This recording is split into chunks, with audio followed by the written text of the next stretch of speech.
Welcome into Texans Today, presented by Prize Picks. Make sure to use that code HMA down below to get $150 in bonus lineups after you play your first $5 lineup and win that first $5 lineup.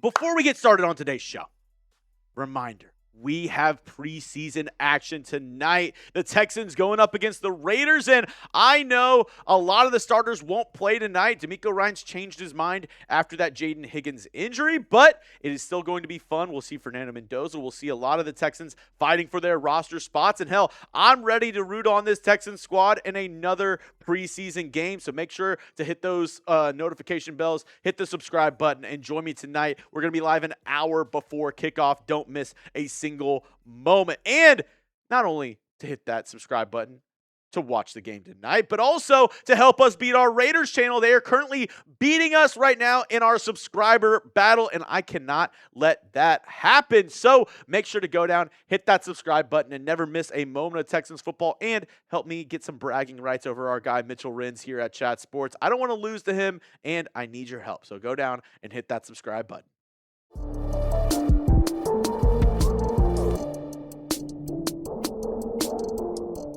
Welcome into Texans Today, presented by Prize Picks. And like I said, we're going to have a lighter show on today tapped up for you because we're all upset around the Jayden Higgins injury. I know. But let's look at things on the bright side because I think this Texans roster did improve overall. And I'm going to tell you why I think our front office, our coaching staff, the guys making the decisions at the very top, made some really great offseason moves and might be some of the smartest guys in the NFL at roster constructing, because I think a lot of the things that they did flew under the radar, but actually were some fantastic moves. Starting with a move that went totally against the grain, taking Klein at 59. You know it's true because it rhymes. The tight end out of Michigan, Marlon Klein, and hand up, right? Like, I was one that was very skeptical of this pick whenever it first went down. On draft day, I was like, really? Like, Marlon Klein? Are we serious? And, you know, it's one of those things where at the end of the day, I think a lot of us are beholden to these draft experts and draft analysts and where they rank players and making sure to get a player highly ranked at this position, or this guy, you know, this, that, or the other.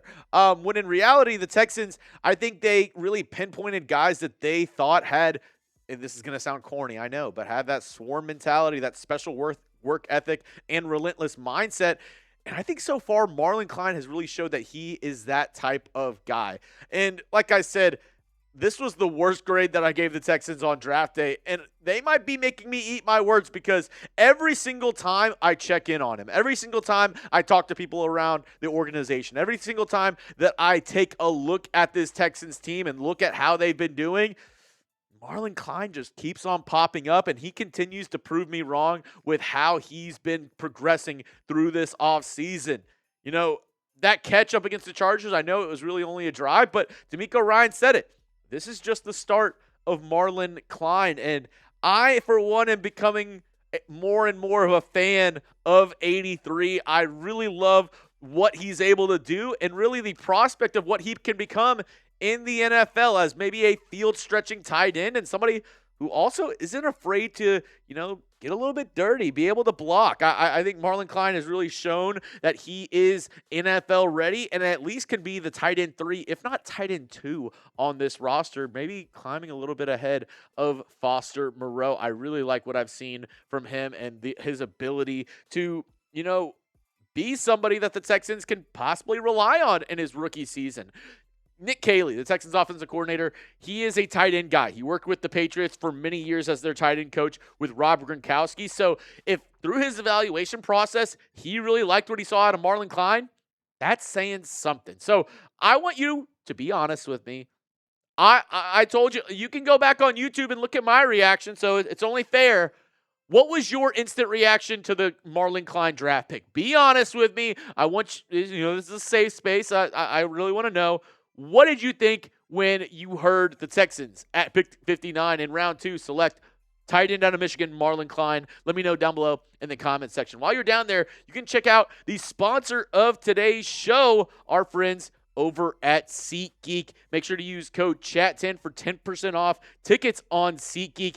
I absolutely love SeatGeek, our friends over there, because they make it so simple, so easy to get tickets to your favorite events. I'm talking basketball, baseball, football, because football is freaking back. They are also the official ticket marketplace of the MLB, so if you're trying to get tickets there, but if you're looking at Texans games, if you're trying to go to a game this season, it is the best website to be able to go check out those seats. It is the #1 rated ticketing app out there with over 35 million downloads and 70,000 events listed. Not only sporting events, but you can also go to concerts, comedy shows, festivals, and more with our friends at SeatGeek. Also, for you college football fans, if you're trying to go to a game, then they got you covered there. And of course, I got a code for you guys. Use that code CHAT10 and you can get 10% off your tickets at SeatGeek. Look, this is an app where you can see how good of a ticket you're going to get in terms of rating. They scale it 1 to 10, 10 being you're getting a fantastic deal. You can also see your seat view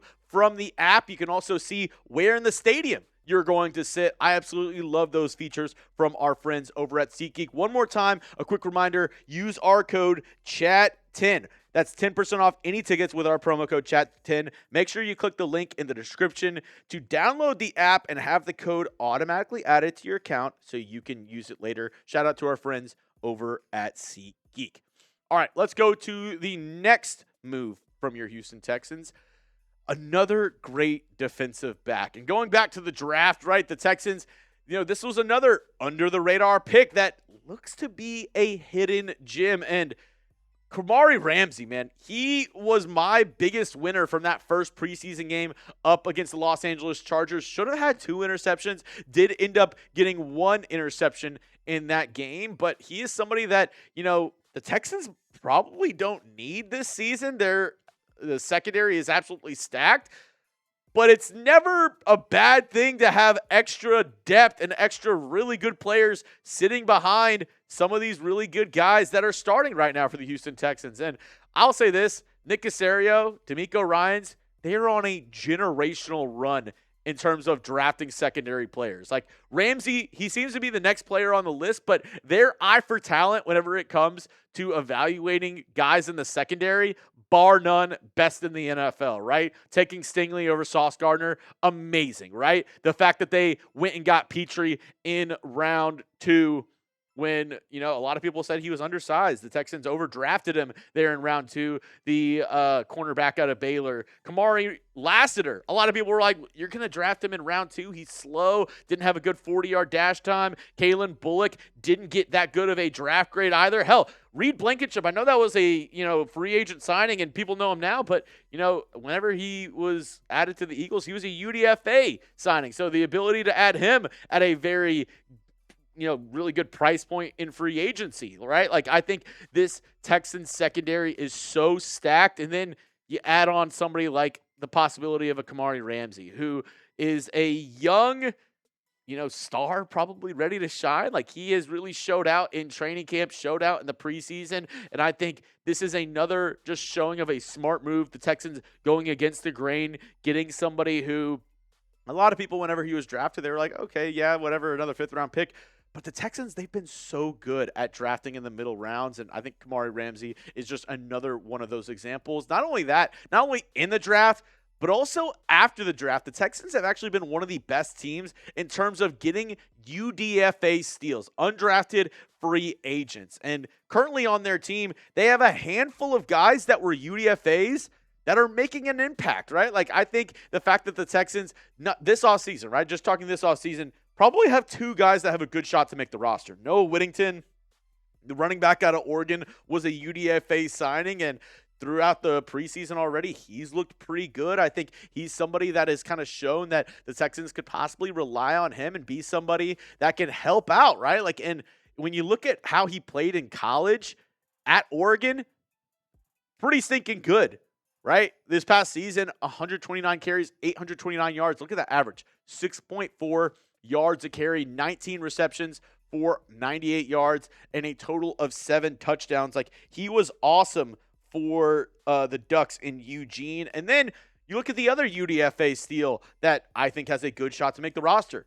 Colin Wright, The cornerback out of Stanford is somebody who has been impressing a ton during training camp so far. So much so that people are saying that he actually might be somebody to look out for to possibly be the cornerback 3 from UDFA to being the first backup on the roster. That is massive for a guy like Colin Wright. And you don't have to show the stats. It's all right. This past year at Stanford, he was awesome. Like, he was really good. And, the Texans have really shown their ability to find these UDFAs and be able to really develop them and have them be big parts of this team, right? Like, you look at Elijah Huzzy, he is somebody who the Texans got last year. He got injured during the Senior Bowl activities and, after the college football season. The Texans were able to stash him.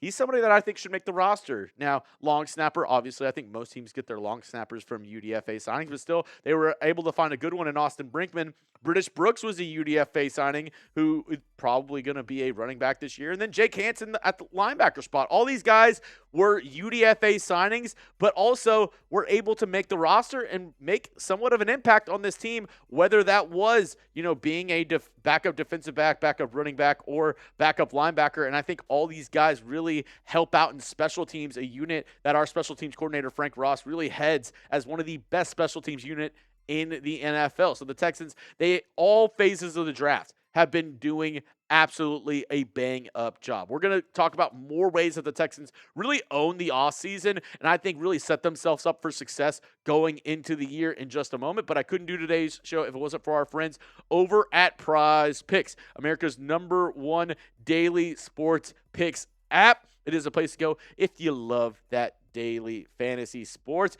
It is available in most of the United States, including California, Texas, and Florida. And it's super simple, super easy to use. Just pick 2 to 6 players and go more or less on your stat projections, then lock in your lineup. Now, I did have a lineup that did have Jayden Higgins in it. Obviously, that one. The good thing about Prize Picks actually is that they're going to take him out an injury reboot with Jayden Higgins, but this is actually a different season-long lineup that I have. I have Trevor Lawrence be less on his rush yards. Then I'm going CJ Stroud, more on his passing touchdowns, more on David Montgomery rush yards, and then more on Will Anderson Jr. sacks. You can copy my lineup or go ahead and make your own. Just do it with our friends over at Prize Picks. New users, listen up. Play your first $5 and get $150 in lineups if you win. Just use code HMA when you sign up. That's right. Prize Picks just switched up their offer using the best time to join, lock in, and win that first lineup. That's code HMA at signup to get $150 in bonus lineups if you win your first $5 lineup. Prize Picks, it's good to be right. I just put that information down below in the comment section and description of today's show. All right, let's look at the next really smart move that I think the Texans did. They really tried to overhaul this offensive line, and normally, it's tough, right? Like, it's tough to have a offensive line, especially O-line, that is a unit that I think is really in struggle just across the NFL. There's not enough good offensive linemen out there for what teams need. And the Texans threw everything possible, the kitchen sink, to be able to go out and get offensive linemen to really help this squad, right? They were able to, really revamp this unit to where there's only 2, maybe 3 returning starters if you're counting Trent Brown, who I thought Trent Brown really played well last year and possibly is the guy going into this year. But the Texans have added a lot of talent and at least have way better depth than they did the year prior. Like, when you look at what they were able to do through free agency and draft, they've signed 3 key free agents that I think will definitely make this squad and be starters, if not really important depth. Wyatt Teller at left guard, Braden Smith at right tackle, Evan Brown, who's gotten some reps at starting center whenever they've, flirted with the idea of Keelan Rutledge at guard. And then speaking of Rutledge, they were able to draft him in round 1 and Fabechi Wewu in round 4. Like, I think the Texans have added a lot of good talent and a lot of more competition. So much so, the starting center last year, Jake Andrews, he started 16 games. He might not even make the team this year for this Texans squad. So I love the fact that the Texans really pinpointed their biggest issue in offensive line and went after it and were trying to add players ferociously this offseason, whether that was free agency or in the draft. And let's look at the last reason why I think they had a great bang-up offseason. The bargain additions, man. Like, the Texans, they were able to add a lot of talented players for cheap, allowing them to re-sign some of their own guys, right? They were able to re-sign both their linebackers, Azeez Al-Shire, Henry To'o. That, Henry To'o, I thought was actually on a pretty cheap contract as well. But they were able to get, a starter in Reed Blankenship at $8.25 million a year. Logan Hall, who I think is going to be a great rotation piece for this D-line, at $6.8 million a year. Jadeveon Clowney at $5.5 million. Evan Brown, who he starts at center, $2.5 million a year for your starting center is absolutely insane. I think more than likely he'll be a backup. This is a great addition at a very cheap cost. And then Foster Moreau, who might be your tight end 2 or tight end 3 at $3 million a year. Like, they were able to get very smart signings at great prices during the entire offseason. And even, when you look at, Ed Ingram, the guys that they re-signed, I thought they were able to get those guys on somewhat team-friendly contracts and get them at great price points. Like, Caserio in the front office did such a good job at improving this roster while also not overspending, because you have big expenditures in the near future, right? You're looking at Kamari Lassiter, Kalen Bullock, and CJ Stroud, 3 guys that are going to demand big contracts next off season. So I think the Texans did a great job of, being able to put themselves in a spot where they can contend for a title this year, but also be able to make those moves moving forward. That's why I think the Texans had a very sneaky good offseason this year. All right, that's all I have for you on today's show, folks. If you made it to the end of the video, you're an absolute real one. Are you subscribed? If you are, go down, spam those H's down below in the comments section. This is your one-stop shop for everything going on around the Houston Texans. So, as always, H-Town, hold it down.